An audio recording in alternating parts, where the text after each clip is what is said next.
Ladies and gentlemen, we are back. We are looking at the April 2017 SAT. We are looking at the last passage in said test. And we're going to jump right in. Before I do, I guess we're not going to jump right in. A couple things I want to mention first, which is the way that you should be using these videos.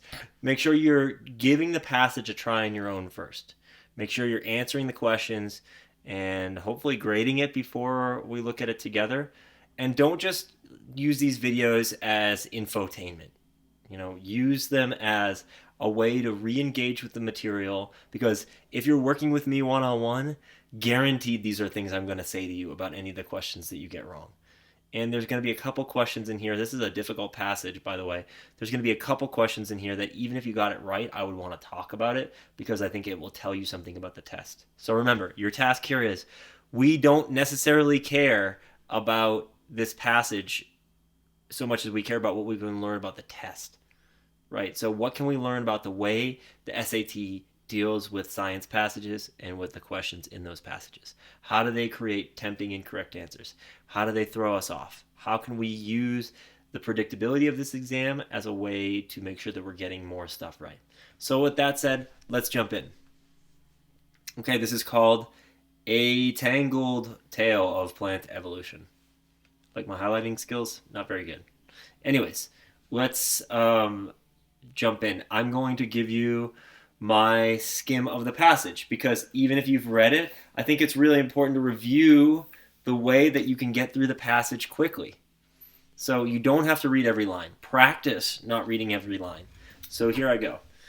As ancestors of land plants abandoned their aquatic nurseries for life on shore, they needed the means to seal in water and hold themselves up to thrive. Lignin, a strengthening and stiffening polymer common in woody plant cells, contributes to both extremely well. So I read that whole paragraph. We know what's going on. Lignin is useful for aquatic plants to become land plants. Okay, lignin production for those tasks was considered a key adaptive achievement. I would jump down. I see the word now, so it says, look, which descended from green algae. Now, this University of British Columbia botanist has strong evidence for lignin in red algae, so it's in both algae. Next paragraph. The findings suggest that the biological building block fundamental to the success of land plants has roots stretching far deeper and wider than evolutionary time than was known. Then a quotation, which is probably going to say that same thing. If you didn't get it before, go to the end. A lot of that is likely to be conserved pretty far back in the evolutionary history of algae. Okay, next paragraph. Martoni didn't set out to locate lignin in algae. Okay, he wanted to understand the toughness. Next paragraph. All right, now we're getting into some details. During high tides, I don't care about all this. The end of the paragraph. The calcified or rigid-bodied seaweed has multiple non-calcified joints that make it flexible yet strong enough to handle that setting, right? This guy said he just wanted to understand the toughness of the seaweed. Here's an explanation of the fact that it's tough. The next paragraph. When collaborator Jose Estevez at the Carnegie Institution for Science examined the joints for Martoni. Okay, so guy is examining the seaweed. I don't care about the results yet. End of this paragraph's at the bottom of the page. That prompted Martoni and Estevez to seek out experts in lignin, a molecule of great interest right now because of its toughness, impedes the use of some plants as sources of biofuel and animal feed. Okay, so you don't have to really know what's going on, but there's now like the original scientist Martoni. Now there's Jose Estevez, and then they're like, let's bring in more guys. Then John Ralph finds lignin, the same telltale components. Next paragraph, again, you don't have to feel like you, especially in the middle of a science passage, just follow the story. You don't have to know the science. At the Centre de... I'm not even going to try. This other person applied antibodies. I don't care. Her results detected lignin in the seaweed too. Okay, lignin's everywhere. Yay, it's everywhere. The amounts are much smaller than what is found in land plants, but lignin is most abundant in the parts of the seaweed that are mechanically stressed. Okay, we don't know what it's doing there. I jumped down to the end of the paragraph. We don't know what it's doing there. So there's lignin. It's everywhere. All the experts are finding it. We don't know what it's doing there. Martoni's working hypothesis is that the molecular pathways producing lignin emerged long before land plants evolved from green algae, back to some ancestor. End of the paragraph. Oh god, look at that sentence. I don't care. Let's go to the next. So he thinks the lignin's from way back, right? That's what he says. Emerged long before land plants evolved from green algae. Last paragraph. Carl J. Nicholas, a Cornell University botanist, considers Martoni's evidence for lignin exceptionally strong, but he thinks that red and green algae evolved from separate endosymbiotic events. Okay, so he thinks they're separate. You know, Martoni's like, the lignin stuff must have been going on way before the green algae and red algae split. Some common ancestor. And then the last paragraph's like, yeah, I still think they're separate. Last sentences here. The last sentence. Still, the progenitors of the two algae may have carried similar genes to those participating in the lignin production pathways seen today, as he says. Whew! That's pretty deep. What are we talking about? I mean, I don't really care about the details yet. There's this thing, lignin. It's used to hold plants up and make them tough. And a bunch of scientists keep finding it in all these places. And at the end, we're not really sure if it's been in the sort of genetic pool of these plants before or after the red and algae became separate things. Okay. So even if you knew less, if you're like, there's these scientists, they studied lignin and nobody really gets it because we don't know what the deal is and there's just a hypothesis at the end. That would be enough. So we'll skip 43 and come back to it. The passage is primarily concerned with, I will know way more at the end. So even though I feel like I know now, I'll know more later. So it'll be easier and faster and better chance of being right. Number 44, as presented in the passage, the conclusion that lignin is present in this thing can best be described as, well, it's, look, all these scientists said it was there, right? I'm looking if there's an evidence that there isn't. All these scientists said that it was there. So, theorized previously? No, it was surprising. They're like, what is it doing there? Certain to disprove most earlier theories. Certain, I don't like the word certain. We talked about this on a previous passage of science, but like words that talk about confirm and conclusions and certain, it just is not the way we think. We want science to be like that, but it's not actually like that. Science is more like, this seems to be how things are working. So scientists are always subject to new data changing our interpretation of the existing data. So certain doesn't seem right. And D is wrong because of this idea of conjecture. Conjecture sort of means like making logical connections between ideas without necessarily evidence. Like something like a guess or an assumption, or using logic to be like, well, if this, then something else. Right? So we're actually seeing this from scientists finding it there. Founded on empirical evidence and thus persuasive. Think about how that is saying we have evidence and therefore we're persuaded instead of it's certain. Right? I will say that's a question about the whole passage too, so you could have saved that one. It can be reasonably inferred from the passage, this is number 45, that Martoni's research interest in lignin should be considered. This is an evidence set. It sure is. Now look, as soon as you see reasonably inferred, you can almost bet it's evidence. So look, we've seen these kind of questions before. Remember that the relationship we're looking for with infer or imply is usually not like some,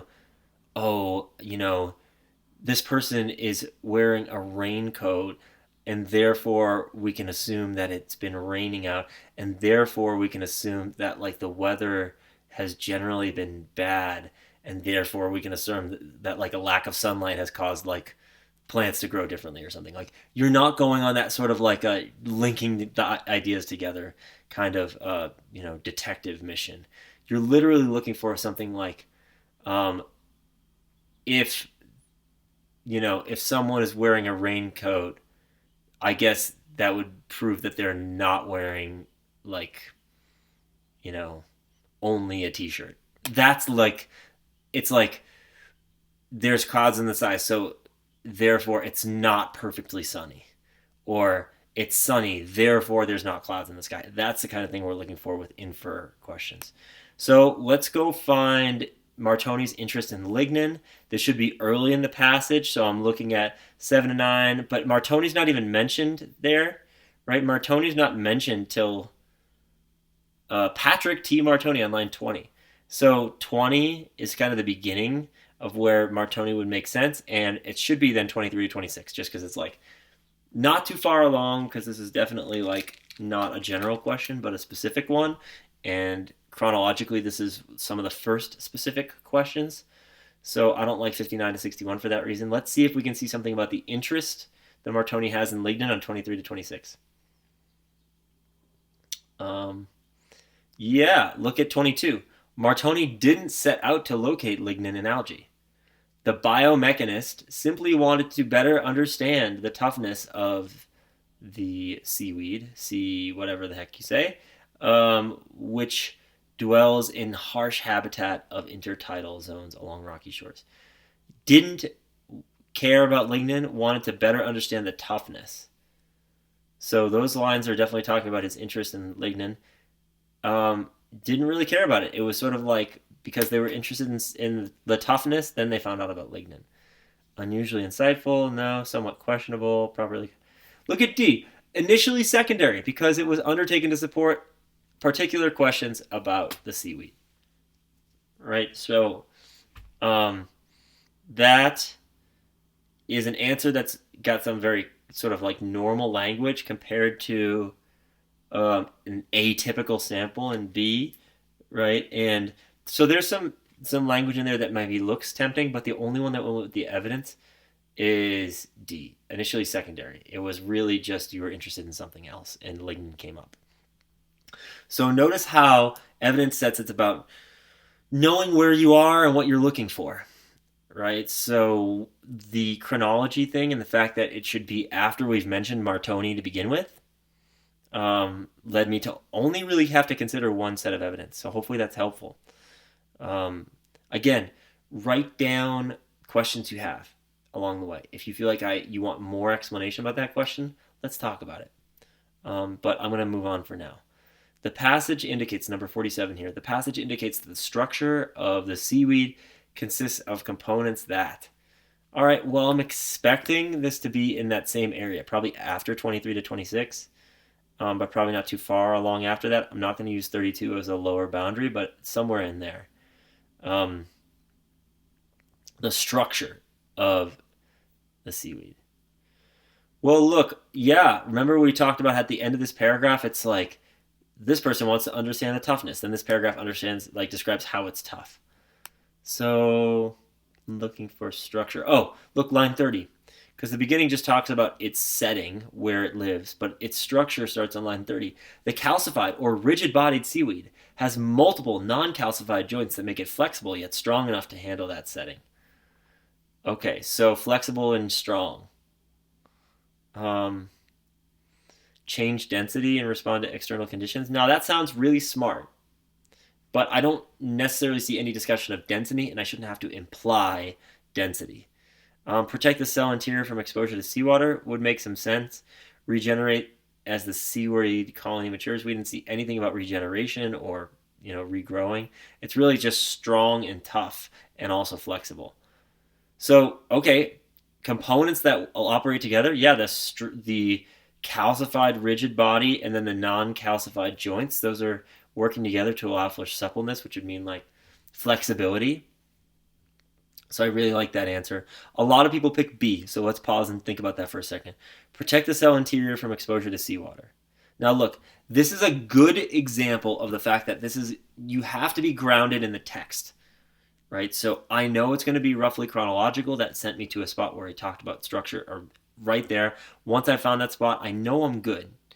It shouldn't be way above there or way below there. We're talking about the structure that's happening right in that part of the passage. And I don't see anything about the structure protecting it from exposure to seawater. We're exposed, obviously, to seawater, but it doesn't say that directly. It says pummeled with water velocities. And it just says it's strong enough. It doesn't say that the seawater doesn't come in. I mean, there is discussion of cell walls on line 36. So let's talk about those lines as well, because that's in the general range that we should be talking about. And this guy definitely says he examined the joints. He saw secondary cell walls, commonly found in land plants. Seek out lignin. Okay, so look, we're done talking about the structure at that point. That's probably the end of the. And look, if those structures, the secondary cell wall is commonly found in land plants, it's not trying to protect from seawater. It never says that directly, right? So people think because it says indicates that that's going to mean we have to go, oh, well, it must do that because it's a cell wall. But we don't see any evidence that says it's exposure to seawater is the point of that cell wall, because that secondary cell wall exists in land plants, right? Last thing I want to say is just look at how non-scientific the right answer is. Operate together to allow for suppleness versus protect the cell interior from exposure to seawater. Only pick B if you find evidence that says that. I haven't found it. If you find some other evidence that looks like that, let's talk about it for sure. But I'm going to move on for now. Line 32, the word handle. So remember, with vocabulary, pick your own word that goes in the place of line 32, handle. Make it strong enough to deal with that setting, to train for that setting. No, survive in that setting. It's a plant. It's surviving there. It's not training or engaging or acting. It's just living. So survive makes the most sense. That's your process for vocabulary. Sometimes you don't know what some of the answer choices mean. Obviously, I think most of us know all these words here. If you don't know what answers mean, then cross off ones you do know, and then only pick if you're down to two answers, say, and you have one that you know and one that you don't. If there's one that you don't know, you can't cross that off. So either the one that you do know is perfect and you're picking it, or it's less than perfect and you should go with the unknown one, which is hard to do, but definitely the most logical thing to do. Okay, 49. Scientists who specialized in lignin were useful to Martoni and Estevez because. Is there evidence? There is evidence. Okay, so look, again with the chronology thing. This is probably after the discussion of the structure of the cells, or the structure of the seaweed. So line 22 is probably out. Let's see if line 30 is out as well. No, it's kind of like the very beginning. So maybe line 30. But we just looked at those lines. I don't see what that has to do with reaching out to other experts, because Estevez hasn't even been mentioned till line 31. It's probably after the people are mentioned. So we used that earlier as a rule of thumb. So Martoni and Estevez are mentioned by line 31. So I'm looking at lines 33 to 37 and 42 to 45. 33 to 37. So we read these lines. Estevez examined the joints in a microscope. He found, I'm jumping in on 35, he saw secondary cell walls, features commonly found in land plants. That prompted Martoni and Estevez to seek out experts in lignin. That's got to be it. Okay, so he saw a feature commonly found in land plants, and that prompted him to seek out lignin. Experts in lignin. Right, so if those lines are the right lines... Oh, sorry, I lost my spot here. Yeah, if 33 to 37 are the right lines, let's match that up with an answer. Stuff that was found in land plants, and that prompted them to seek out experts in lignin. The toughness made it difficult to analyze without specialized chemistry. Ooh, I know why that answer is there. Because we have this idea about the electron microscope in the previous lines. But the toughness isn't what made it hard to analyze, I don't think. Let's go back. Why did... No, see, that's confusing two ideas. The toughness makes the seaweed able to survive in that setting. Then, what's this guy? Martoni brings in Estevez, who's a collaborator, to examine the joints. So it's not like, oh, they're tough, so we need to bring in, Estevez. Estevez is not our bodyguard here. So that answer A is out. Was found to contain features typically found in plants known to contain lignin. Boom. That's it.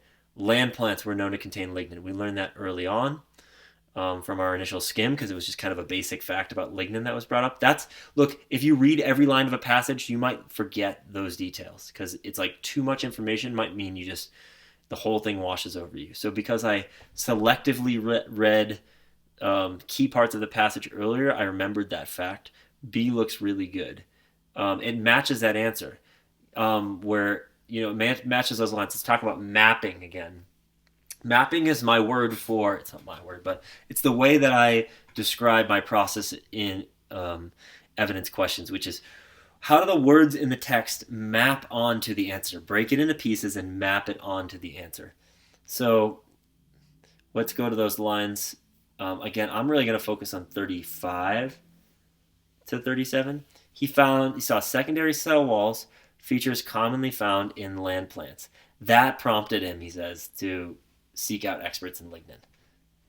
So look, features, secondary cell walls, right? Contain features, secondary cell walls is that part, found in plants known to contain lignin, land plants. So those two phrases, features typically found in plants, so that was the cell walls, secondary cell walls, and then land plants known to contain lignin. So we used not exactly the same language, but paraphrasing phrases that could stand in for each other in this case, and they mapped on just right.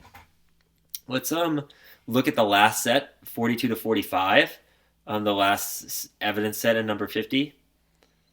So John Ralph, this is the guy they bring in, the land plant, the lignin specialist. He detected lignin. Now look, that answer set is like tempting on its surface because it's like they brought in a dude and that is the specialist in lignin. That's what the question asks about, is a scientist who specializes in lignin. So that is John Ralph. But just because he detected it doesn't explain why they were useful. Why is John Ralph useful? Not because, on some level, yes, because he detected lignin, but why was this person actually useful to these people? Because they found something initially, the secondary cell walls, which is always happening in land plants. So it made them think, let's look to see if the land plant guys can help us, right? So B maps on just right. Let's look at the other answer choices to 49, though. Prior research suggested that seaweed species contain molecules of a particularly durable chemical compound. Maybe that's lignin is a particularly durable chemical compound. But I don't think any prior research had shown that. You can't say the prior research is the research that Martoni and Estevez are doing. So that one's out. Now, D is pretty close because it's nice and vague. Some unexpected measurement results from tests for lignin required specialist interpretation. So there was something unexpected. But it wasn't for lignin tests. They were just looking at the secondary cell walls, and then they were like, let's bring in the lignin guy. So they didn't have test results for lignin that made them use these other specialists. They just had secondary cell walls. Tricky stuff.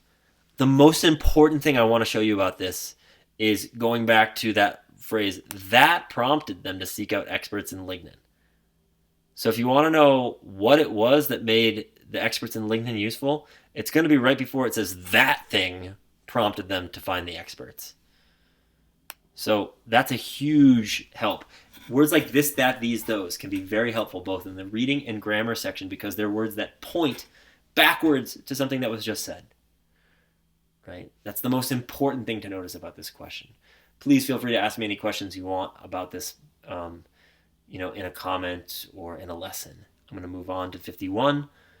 Vocabulary, strong most nearly means. Line 76, so let's replace the word strong with something. The Cornell University botanist considers the evidence for lignin to be exceptionally strong. So the evidence is convincing. How about that? The evidence is convincing. Compelling, yes. Distinctive, no, because that means just different. Impervious means like ignoring something or sort of like stubborn or like will not respond and change. So, if someone won't change their behavior, they're being impervious to your, calls for them to change their behavior, for instance. Vigorous doesn't really make sense either because we're looking for something that means convincing. Compelling means convincing. So that's the best answer. Sometimes I shorten these ones up, but read enough above or below. Pick your own word to go in there. It doesn't have to be a great word. It doesn't have to be super fancy. And then cross answers off. All right, last one, 52. Nicholas counters Martoni's proposal about the evolutionary history of red and green algae by suggesting that Nicholas is the guy we just saw in that last paragraph, the Cornell botanist. The next sentence is where he starts to contradict the previous guy, or, to rebut the previous guy. He thinks the evidence is strong, but he thinks that red and green algae evolved from separate endosymbiotic events. Okay, and then still the progenitors may have carried genes similar to those participating in the lignin production pathways seen today. Okay, so he's saying that they evolved from separate endosymbiotic events, which is a fancy word, but it was a word that's, you can see back up on line 70 if you're wondering what it means. So go to that sentence. Molecular evidence and comparisons of the biological gear that algae use to harvest light convince him that both red and green algae descend from one endosymbiotic event, when a eukaryote cell engulfed a photosynthesizing cyanobacterium and gained the ability to make its own food. Fancy. One endosymbiotic event. Nicholas says 2 separate endosymbiotic events. So he thinks that the lignin may be not evidence that they all came from one common ancestor, or that the lignin processes evolved after we all, the evolutionary ideas that essentially these would have a common ancestor, but he's saying they split and then the lignin thing starts happening. So notice I don't have to have detailed, nuanced understanding of this to make sense of it from a reading standpoint.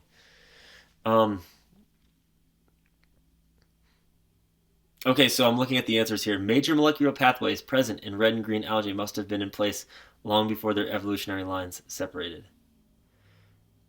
No, here's why. I know that sounds fancy. I don't know about all of it, but he's not saying that the pathways were present before. He's saying the opposite. In fact, that may be using exact language. Let's see. Major molecular pathways. I don't see that exact word. I was wondering if it did. It does. Yeah, look. I thought so. Beginning of the previous paragraph.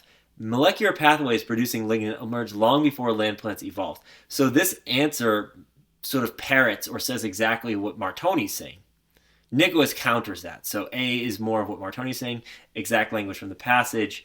Not always wrong, but oftentimes wrong. And in this case, it's saying the wrong thing. We're trying to say that that they split and then the lignin thing or whatever starts happening. So again, you don't have to know the science that well. B says evidence uncovered by lignin. Evidence uncovered by Martoni's research does not directly address the issue of when the last common ancestor existed. Maybe he does say something about the common ancestor thing. Evolutionary lines leading to 2 kinds of algae may have diverged before they acquired the ability to photosynthesize. Okay, I remember them talking about photosynthesis, so the question is, are they using the exact language to mess with us, or is this the right answer? But look, I kind of like what he's saying here. Again, let's try to map this onto what we see in that paragraph here. Evolutionary lines leading to the 2 kinds of algae diverged before they acquired the ability to photosynthesis. He thinks that the algae evolved from separate endosymbiotic events, so separate lines maybe, and that idea of photosynthesis is up here. So I'm going to hold off on that answer. It looks okay for now. And then D, process by which this produces lignin might be different from the process by which ancestral species of algae produced it.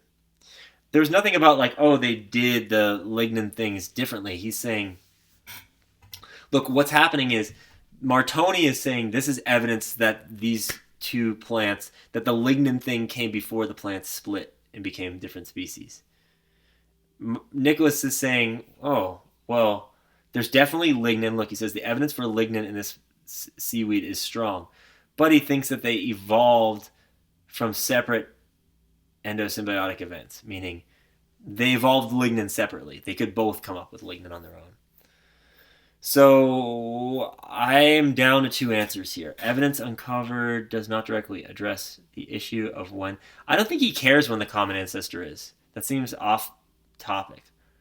I think it's that he's saying the two lines diverged before they acquired the ability to photosynthesize. Let's map that one more time. Sorry here.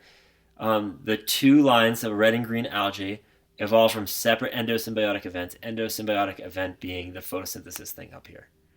So I could try to be way more informed about this before I made this video, but I'm intentionally approaching this the way a student would approach it, the way when you're under a time circumstance, you don't have time to understand all this stuff. Your job is to get better at the reading process on the SAT, not to understand endosymbiosis or an endosymbiotic event. You'll have plenty of time to discover all that stuff in college if you choose to do so once you get a good score in this test, right?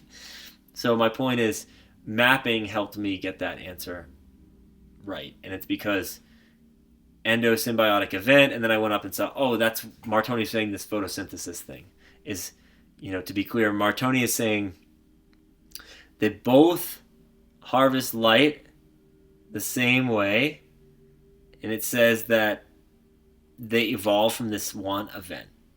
Nicholas says they probably evolved from separate events. The lignin is a response to circumstances for each of them, not something that they had in common with their common ancestor. So fancy stuff, I know. So let's just round this discussion off with what I see as the important points here. So first of all, anything you notice me doing that I'm doing intuitively and not bringing up, of course, make notes of that. I noticed that you did this. I noticed that you did that. Please, let's talk about those. They may be good habits or bad habits, worth talking about. But things that I think are important here is that we don't have to understand the deep sort of nuances of the scientific argument. We just have to understand the story that's being told. Don't get lost in the details. Use chronology to help you, right? Use the framing of the question to help you. And stay in the text. As I look down here at 47, that was a question where we had to stay in the text. What exactly does it say in the text, right? And on questions like 45, 46, chronology helped me a lot there. And also that phrase where it said, that prompted. That was one of the biggest things I think I noticed here. That prompted them. Okay, well, if I have a question about experts, seeking out experts in lignin, this must be it. That thing that comes right before that sentence. Oh, we didn't do number 43. Let's finish it. The passage is primarily concerned with telling us this. I'm going to put in my own words. Telling us the story of, discovering lignin in the seaweed and sort of up to the point where there's a hypothesis about why it's there. I don't know. I just went to D first. It's not how to exploit the seaweed. That doesn't necessarily mean bad. It just means how to use the seaweed, but that's not what we're talking about. I don't think we endorse a single explanation because the passage ends with a guy being like, yeah, I'm not sure if I agree with Martoni, right? Nicholas doesn't necessarily agree with Martoni. I think it's A. Because B looks wrong. Explaining some differences among specialists in different fields of science. That's not the purpose of the passage. It's not to be like, look at all these different scientists. They do different things. No. It's how do they work together to find something out. Narrating how a finding was arrived at and indicating possible implications. The finding that was arrived at is everybody agrees it looks like there's lignin there. Why? What are the implications? That's the part that Nicholas and Martoni disagree about, but indicating some of the possible implications. It could mean that they came from the same common ancestor. So process of elimination helped a lot there too. So again, come to any meetings that we have with notes about these questions and be ready to explain to me the best way to do this question. So You don't have to memorize what I say word for word by any means, but be able to explain it. Explain what I'm showing you to be important. Explain to me anything else you notice that's important. Because if you can learn from your mistakes on this passage, then the next science passage, which will have nothing to do with red algae, you'll still be able to use this information that we worked on here to help you. Things you learned about the questions and the answers.